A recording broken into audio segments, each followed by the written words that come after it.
Vamos orar ao Senhor. Pai bendito, exaltamos o Teu nome, juntos glorificamos aquele que é digno de receber da nossa parte a honra, a glória, o louvor, o poder, porque do Senhor, pelo Senhor e para o Senhor são todas as coisas. Mais uma vez nós queremos nos submeter à Tua palavra, Pai, e que ela mais uma vez cumpra o propósito para que ela é enviado nesta manhã, trazendo cura, trazendo restauração, trazendo provisão, trazendo paz a cada coração, cada vida, cada família aqui representada no nome de Jesus. Oramos desde já, crendo que aquele que prometeu é fiel para cumpri-lo. Em nome de Jesus.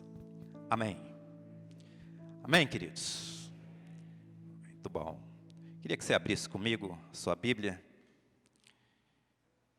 2 Coríntios, capítulo 7,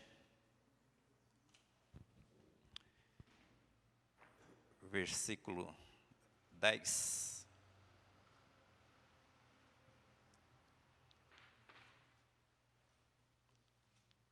Diz assim a palavra de Deus: a tristeza, segundo Deus, opera arrependimento para a salvação, a qual não traz pesar, mas a tristeza do mundo, sim, opera a morte.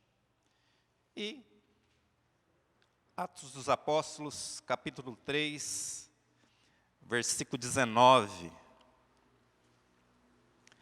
Arrependei-vos, pois, e convertei-vos, para que sejam apagados os vossos pecados, e venham assim os tempos de descanso pela presença do Senhor. Amém?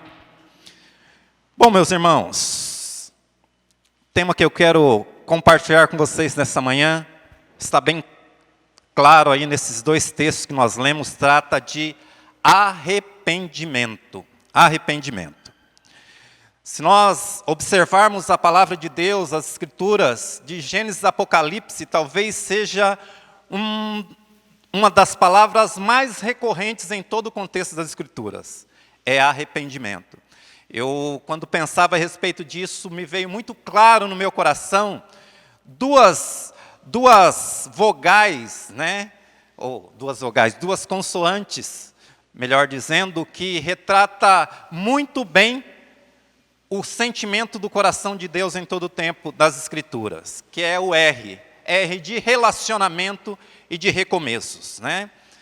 E todos nós temos uma clareza que talvez o maior impedimento daquilo que é o maior sonho do coração de Deus, que quer no que diz respeito ao relacionamento, é o pecado, né? A palavra de Deus lá em Isaías diz que os nossos pecados fazem divisão entre nós e o nosso Deus para que Ele não nos ouça, né?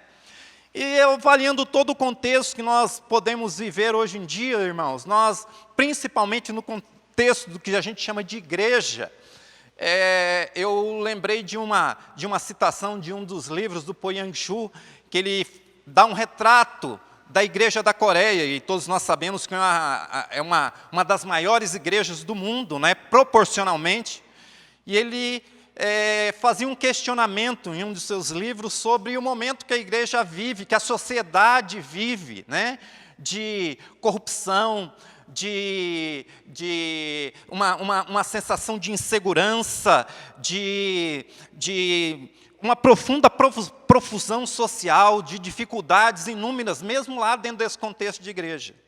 E eu me deparei com um dado, talvez você até conheça mais, que eu esteja mais atualizado, esse que eu consegui, que eu me ative, recente, é do início desse ano, né, que tem um dado no que diz respeito à nossa igreja, bastante interessante, né? Calcula-se que em torno de 86% da população brasileira, ela é composta de cristãos, né?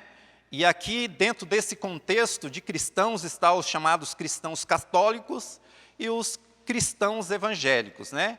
Desse montante, aproximadamente 22% da população brasileira seriam de cristãos evangélicos, né? De cristãos que professam, né, o senhorio de Cristo sobre a sua vida como o único e suficiente Salvador, né? Daria aproximadamente 40 milhões, irmãos, 40 milhões de pessoas, né? 40 milhões de pessoas. E nós entendendo, né, que esta realidade, ela vai além dos limites da igreja, das quatro paredes, e ela tem um reflexo extremamente importante dentro da nossa sociedade como um todo, né, me ocorreu uma pergunta, e que talvez possa ser a pergunta de cada um de nós nessa manhã. Quantos realmente dentro desse contexto da nossa sociedade cumpre a sua responsabilidade de ser sal e luz? Quantos realmente professam isso? Isso, irmãos, nós vivemos um contexto que a gente observa aí, e às vezes a gente se depara com algumas notícias, os telejornais aí, que eu confesso para vocês que às vezes me traz um profundo desconforto, né? Onde a gente vê, até mesmo dentro daqueles ditos cristãos, envolvidos em corrupção, confusão, né? Às vezes trazendo tanta tristeza, eu vejo não só para o nosso coração como irmãos, mas para o coração de Deus, né? Por que será que muitas vezes essas pessoas não conseguem expressar esses frutos de justiça? Por que será que falta frutos na vida diária de muitos que dizem professar a fé cristã? Porque muitos não conseguem ser o sal para salgar, para fazer a diferença, ser a luz para apontar o caminho correto.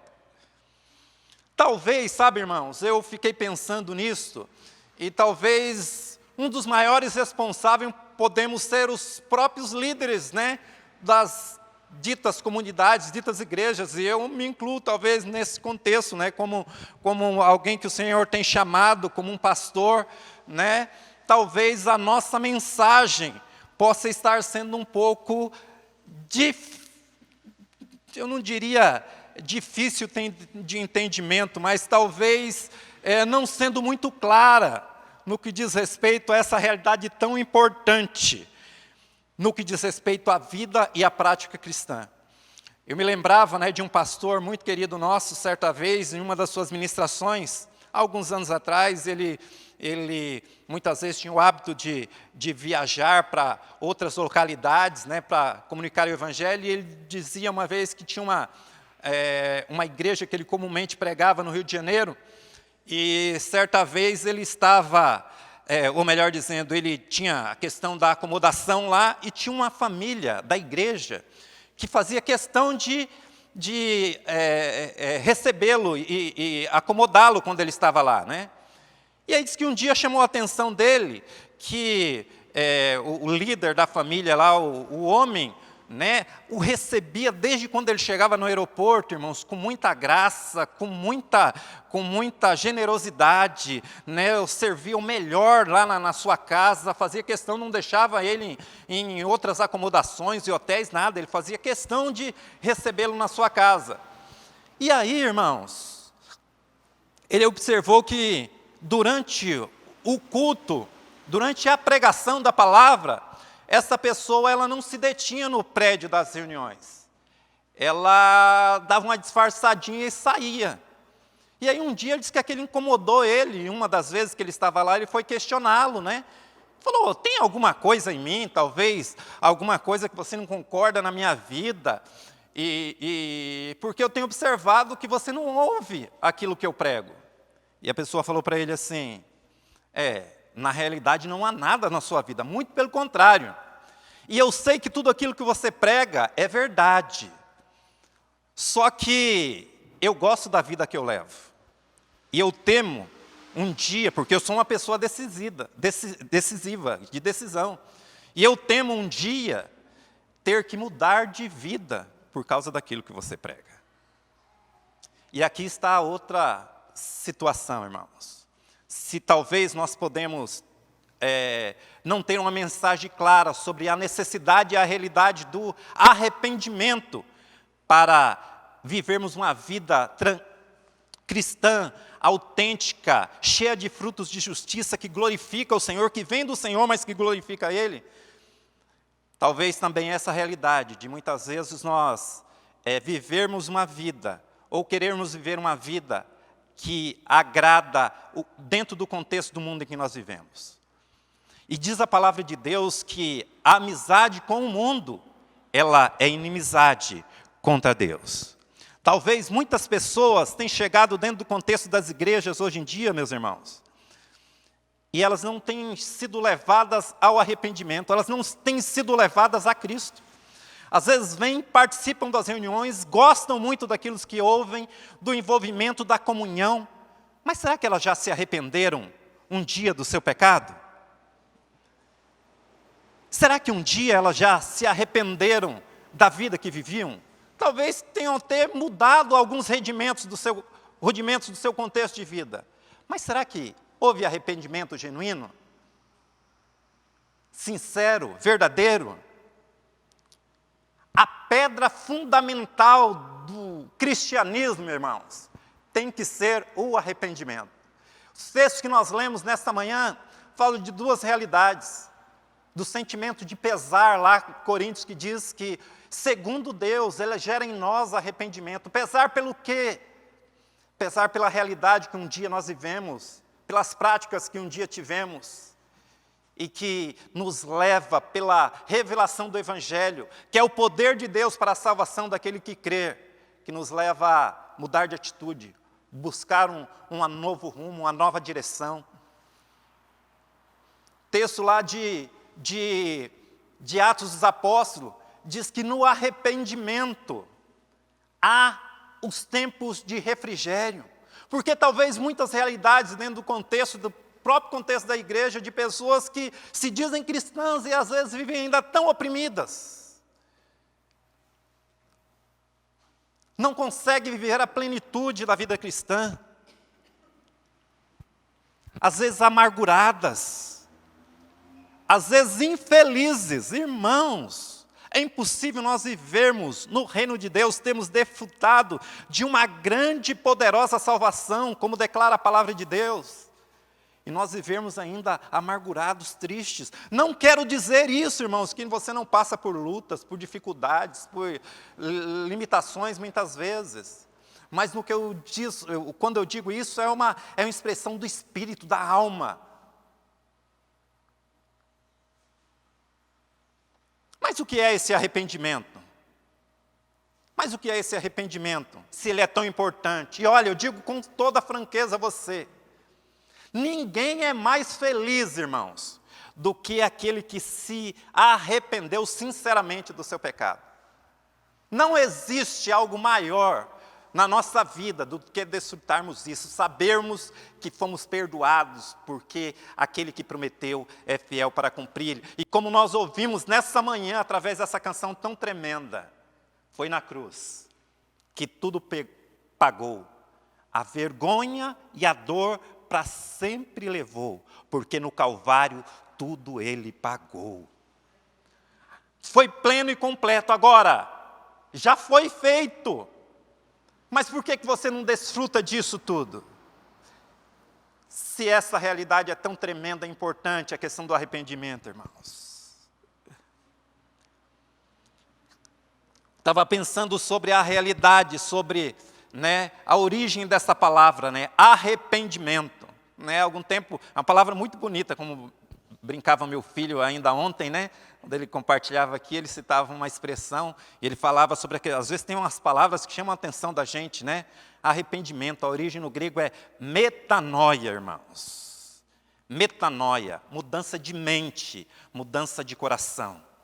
Isso é arrependimento. É a decisão de abandonar os desejos egoístas, pessoais, e buscar a Deus. A buscar a Deus com inteireza de coração, a buscar a Deus com todo o ser, com todo o entendimento, como declara a palavra que assim deve ser o amor por Ele. É um pesar genuíno, sincero, que cria em nós tristeza, sim, como diz lá o texto de Coríntios, mas que nos faz admitir o erro e nos faz fazer melhor, fazer diferente. Isso só é possível com mudança de mente, mudança de coração. É entender que os valores do reino agora para a nossa vida são outros. Muitas vezes fazemos tantos votos como nós chegamos diante do Senhor, tantos objetivos a ser alcançados, tanta expectativa na nossa vida. E muitas vezes, a maior expectativa de Deus para que a nossa vida seja diferente, seja o arrependimento. Me lembrava de 2 Crônicas 7,14, diz lá, olha, se o meu povo, que se chama pelo meu nome, se humilhar e orar e se arrepender dos seus maus caminhos. Deus não está falando, olha, se o ímpio se arrepender. Deus está dizendo, se o meu povo. E esse povo é eu e você. Se o arrependimento, irmãos, não for algo tão claro na nossa vida, em todo o tempo da nossa vida, nós estamos em trevas ainda, nós estamos na luz. Porque diz a palavra que se nós andarmos na luz como Ele está na luz, nós temos comunhão uns com os outros e o sangue dele nos purifica de todo pecado, ao Calvário sendo manifesto mais uma vez. Se o meu povo, que se chama pelo meu nome, se humilhar e orar, se arrepender, eu ouvirei dos céus, perdoarei o seu pecado e sararei a sua terra. Arrependimento, arrependimento. É uma palavra um tanto grande, mas se a gente trazer para a metanoia, talvez fica um pouco menor, mas não diminui a importância dela para a minha e para a sua vida. Uma pessoa, irmãos, ela só pode ser genuinamente regenerada se ela tiver realmente a convicção que diz a palavra de Deus que o Espírito haveria de trazer para o coração dela. Diz lá o apóstolo João que o Espírito Santo haveria de convencer-nos do pecado, da justiça e do juízo. A regeneração opera isso, irmãos. Eu posso frequentar igreja, eu posso cantar grandes louvores, eu posso até anunciar a palavra de Deus. Ser um grande pregador. Deus pode usar, mas isso não quer dizer que muitas vezes eu venha a ser aprovado. E diz a palavra que eu penso assim, irmãos, a regeneração, processo de regeneração, de ser, e que é algo instantâneo e ao mesmo tempo progressivo, quando eu costumo dizer, né? Melhor dizendo, né? A regeneração é algo instantâneo. Eu criei, o Espírito tomou a minha vida, me convenceu da minha realidade, me arrependi, mudei de atitude, está feito, é instantâneo. E o processo de salvação, ele é gradativo, cada vez mais que a ação da palavra se desenvolve na nossa vida, nós vamos sendo cada vez mais santos diante do Senhor.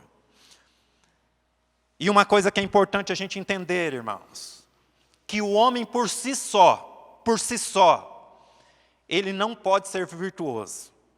Ele não consegue desenvolver uma vida de plena virtude em todo o tempo, sem a vida no Espírito, por iniciativa própria.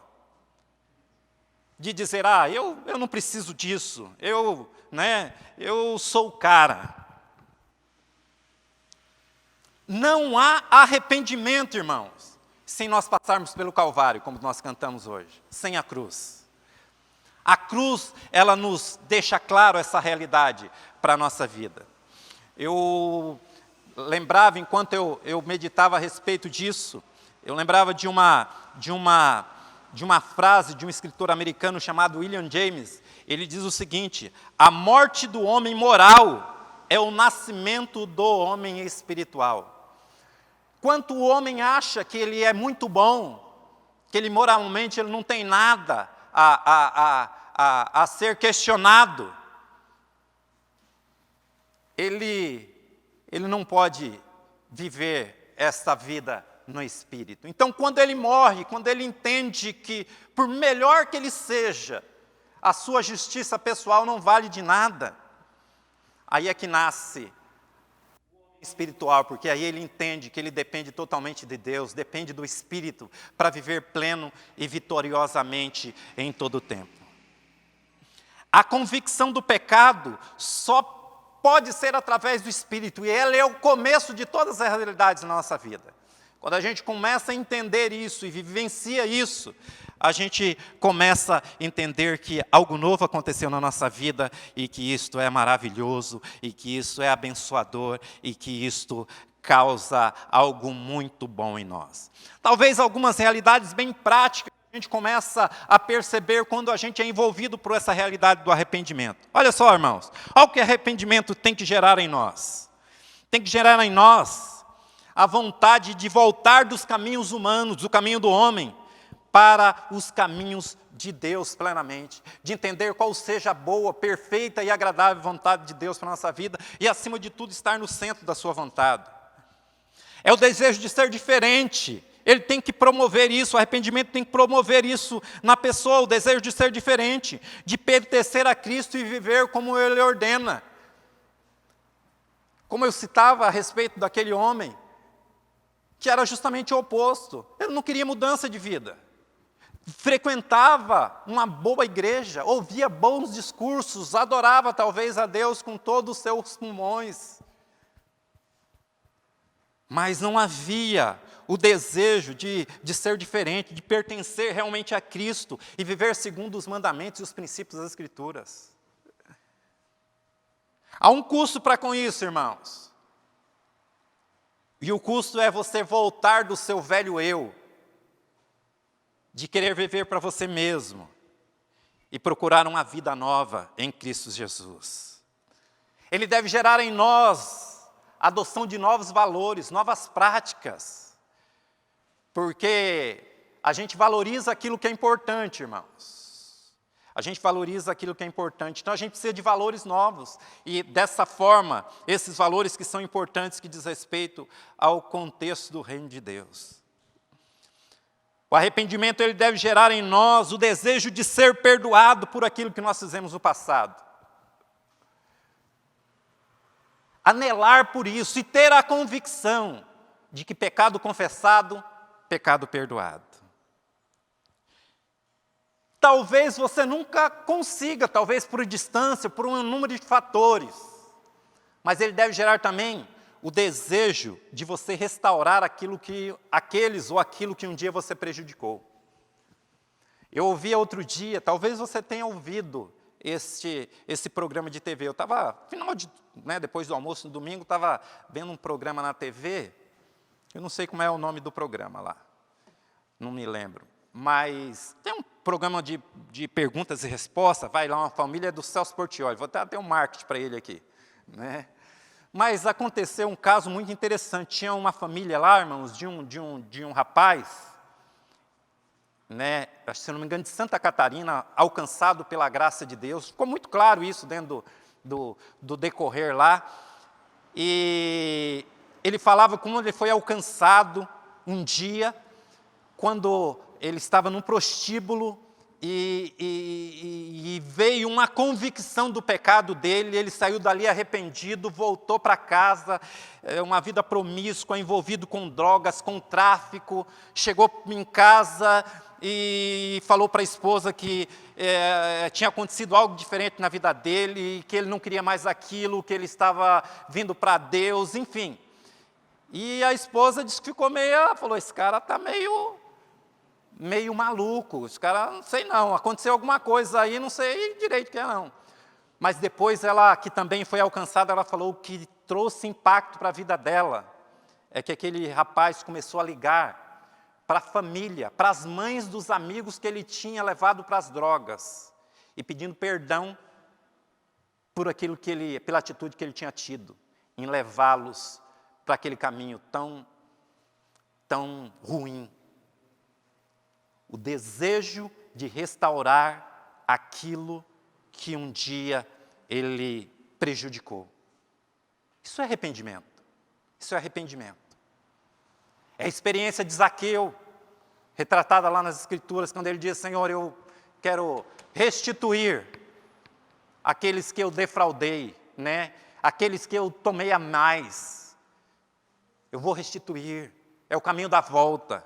Isso é arrependimento. Talvez você, às vezes, uma distância, uma circunstância qualquer que impossibilite, mas o arrependimento tem que gerar isso no nosso coração. Mas às vezes nós nos deparamos com algumas barreiras, irmãos, que podem impedir que a gente tenha essa atitude tão genuína, tão importante, tão necessária. Primeiro, eu até já citei aqui a questão da justiça própria, da soberba, de às vezes o homem achar que não precisa daquilo. Né? Nunca matei, nunca roubei, né? Sou um bom pai de família, né? Cumpro com as minhas obrigações. Ou a transferência, né? A síndrome da transferência. Né? Eu chamo a síndrome de Adão. Quando Adão foi questionado a respeito da sua atitude, do seu pecado, né? Ele falou, não, Senhor, o problema não é eu, o problema é a mulher que o Senhor me deu. Às vezes, muitas vezes, essa é a nossa atitude. Problema? É o outro. Houve umas circunstâncias que me gerou a isso. Alguém me induziu a essa situação. Às vezes, a justificativa, irmãos. Lembram-se lá de Saul, né, quando teve da parte do profeta uma orientação clara de como ele deveria fazer antes da guerra, de posicionar o exército, esperar que o sacerdote fosse lá para oferecer o sacrifício. E aí demora um pouquinho Samuel vai e oferece, né, o sacrifício. Aí Samuel questiona, fala com ele, fala, mas o que você fez aí? Ele falou, não, você estava demorando. Né? Você estava demorando. Quando ele é orientado a destruir todo o exército dos amalequitas lá, ele vai, poupa o rei, poupa o melhor lá dos seus rebanhos, e quando ele é questionado, aí ele diz assim, falou, não, mas eu separei que é para poder oferecer ao Senhor. Sempre uma justificativa, sempre buscando uma moleta para se escorar, para tentar justificar. Ou se não, ainda aquela velha perguntinha, não, mas, poxa, estou tanto tempo na igreja, mas o que vão falar de mim se eu tiver que me arrepender por uma situação qualquer, confessar lá o meu pecado? Mas eu tenho uma posição de liderança. Ninguém é super-homem, irmãos. Ninguém é super-homem.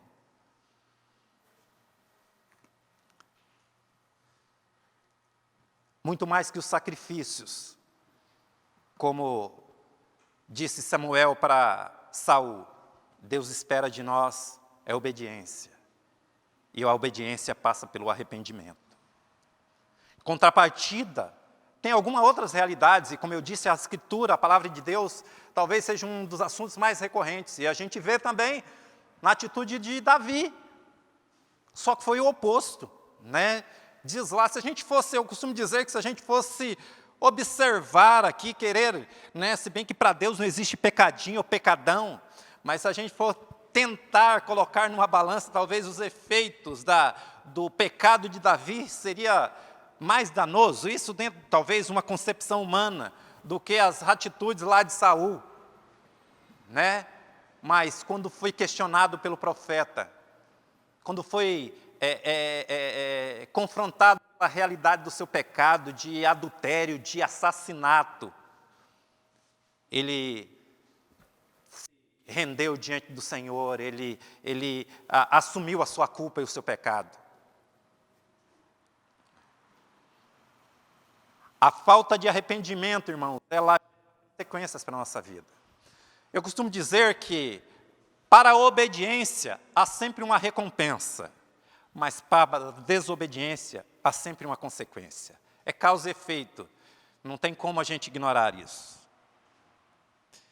E as consequências da falta de arrependimento, abra comigo a sua Bíblia, Isaías 30:15. Nossa, Isaías 30:15.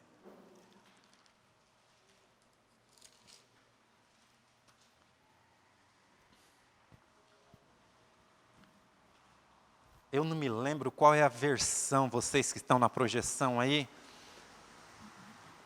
Eu tenho no meu celular aqui. Eu não vou lembrar, não vou, senão vou deter muito tempo. Mas diz assim, essa diz assim, olha, irmãos, diz o soberano, o Senhor, o Santo de Israel, no arrependimento E no descanso está a vossa salvação, e na quietude e na confiança o seu vigor, mas vocês não quiserem. Né? Tem uma versão que diz assim, em arrependerdes e converterdes está a vossa salvação, e no descanso e na confiança a vossa paz. Contudo, vocês não quiseram. 16. Vamos lá? Pode ser essa mesmo, pode deixar essa mesmo. Pode ser essa mesmo. Vocês disseram, não, nós vamos fugir a cavalo. E fugirão. Vocês disseram, cavalgaremos em cavalos velozes. Velozes serão os seus perseguidores. 17, vamos até o 17, isso. 1000 fugirão diante da ameaça de 1. Diante de ameaça de 5, todos vocês fugirão, até que vocês sejam deixados como um mastro no alto de um monte, como uma bandeira numa colina. Dentro desse contexto aqui, irmãos, veio ao meu coração essas realidades, as consequências da falta de arrependimento. Diz ao contexto, em arrependerdes e converterdes está a salvação de vocês. No descanso e na confiança a paz. Mas vocês não quiseram. Ao redor disso, vocês disseram, nós vamos fugir da situação aqui. Então, os que te perseguem vão ser maiores ainda. Maiores vão ser aqueles que vão te perseguir se você fugir. Mas nós vamos ter bons cavalos. Então, dos seus perseguidores vão ser melhores ainda, até que você vai ficar ainda mais exposto nessa realidade. E aí eu vi aqui, olha, 2 contextos. Derrota. Seus inimigos vão superar vocês. Opressão, exposição. Isso é o resultado da falta de arrependimento. Ao contrário, também é verdadeiro, irmãos. Quando há arrependimento, há perdão, há alegria, há paz, há cura, há refrigério, como nós lemos lá em Atos 3,19. Arrependei-vos, sejam perdoados seus pecados, desfrutem do refrigério pela presença de Deus. Porque sem arrependimento, irmãos, há o pecado, e o pecado separa você do seu Deus.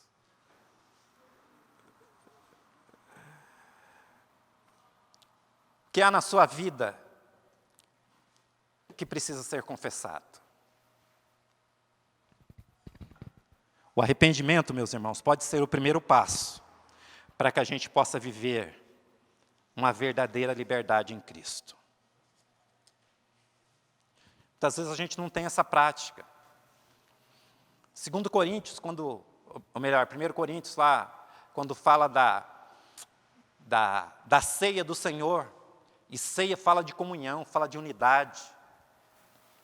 Ele diz assim, examine-se, pois, o homem a si mesmo, e assim coma deste pão e beba desse cálice. Ele não diz assim, olha, examine-se e fuja da comunhão. Não, como eu disse, o sonho do coração de Deus é sempre o relacionamento. Ele sempre está dando oportunidades da gente recomeçar. Quando ele diz, olha, examine-se e participe, examine-se, arrependa-se, mude de atitude. Mude de atitude. Tem uma prática diferente. Examine o seu coração. Veja se muitas vezes não há um sentimento, um pensamento, uma atitude que às vezes não é conveniente para você, não é conveniente para a vida de luz, de sal que o Senhor oferece a mim e a você. Dá uma olhadinha, reflita.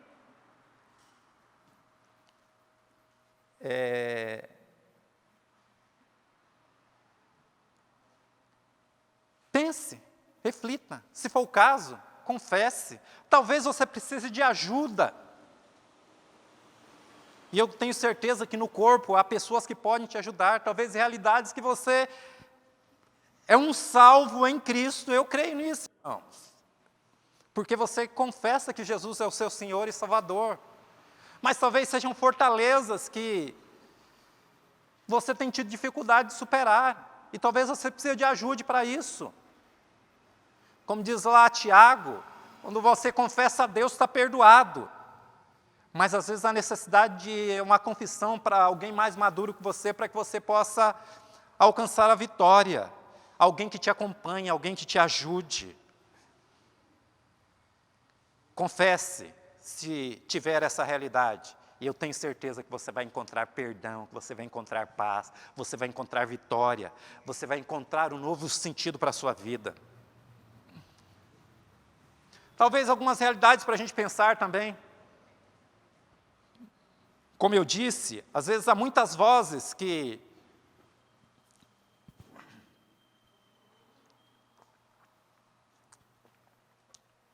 podem impedir que a gente ande pelo caminho do arrependimento. Que áreas da sua vida, de repente, você mistura com pessoas que cercam você, mas que às vezes você não deveria?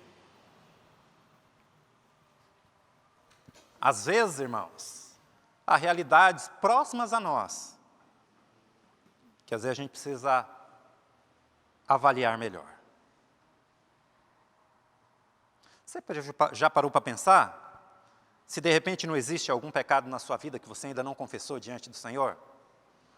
E que muitas vezes, por causa disso, o diabo tem trazido acusação a você, tem trazido opressão para você, e que você não consegue viver plenamente em vitória, mesmo dentro do contexto da igreja do Senhor? Às vezes você não consegue viver uma vida de relacionamentos saudáveis. Às vezes feridas que te marcaram, e que talvez a pessoa jamais vá procurar você para pedir perdão para você. E que talvez a sua cura está em você confessar esse sentimento que tem trazido tanto prejuízo para você, para que você seja livre. Existe algum conflito não resolvido? Onde existe relacionamentos, irmãos, onde existe contatos, pode haver conflitos. A guerra é opção. A tendência muitas vezes nossa é sempre achar que nós temos a razão. E como eu tenho aprendido, irmãos, tem sempre 3 versões em qualquer realidade, né? A sua, a da outra pessoa e aquela que realmente existe, né? Não tem como a gente ignorar, existe. Existe alguma preocupação no seu coração? Algo que incomoda você? Arrependimento, irmãos. Arrependimento. Está aí pertinho? Olha só, Isaías 30:18. Projeta para a gente aí. E pessoal, vamos lá? Estamos voltando aqui, estamos finalizando.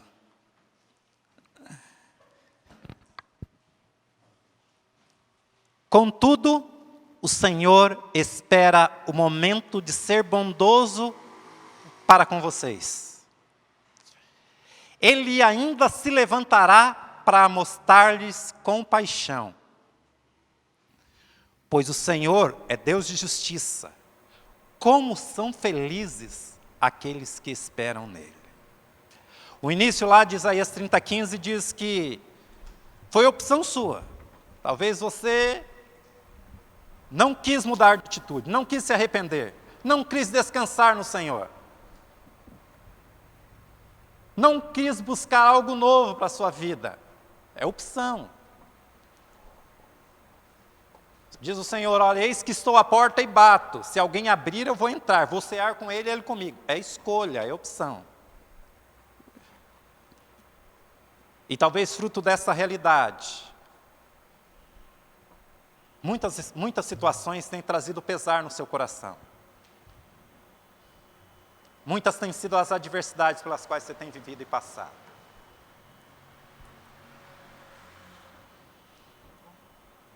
Muitos conflitos ainda não foram resolvidos. Mas a palavra, olha, Contudo, o Senhor, Ele continua lá. Ele quer te dar a oportunidade de recomeço. Ele quer dar a você a oportunidade de mudar agora. O seu passado é conhecido e não tem como você mudar. O seu futuro é desconhecido e é mutável. Ele é construído agora, hoje. Como diz a palavra, se ouvires a voz do Senhor, hoje, no tempo que se chama hoje, não endureça o seu coração. Porque Ele está ali, aguardando, para ter misericórdia de mim e de você. Para manifestar a bondade, para trazer paz e vida com abundância. Louvado seja o nome do Senhor. Amém? Vamos ficar em pé?